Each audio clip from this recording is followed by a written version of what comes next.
Well, here we've got an interesting little machine.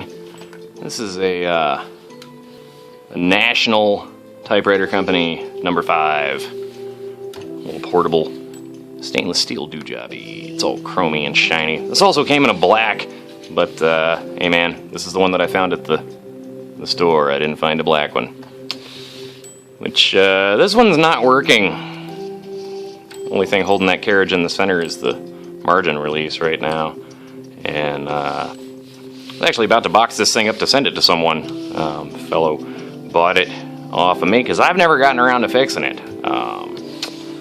And in the process of boxing it up, I just noticed that, hey, here's the escapement. That's the rocker for the escapement. There's the dogs. 2 little dogs there. I don't know if you can see those or if my camera's going to focus or not. But anyway, there's the escapement. Crazy little 3-bank.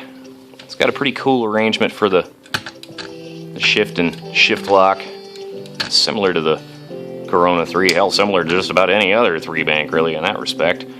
I say that, and that's not true. The Century 10 has a basket shift arrangement instead of being a carriage shift, right?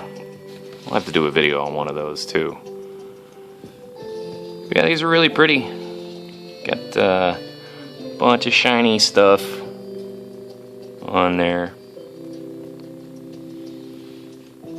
Hopefully he'll be able to bring it back to life.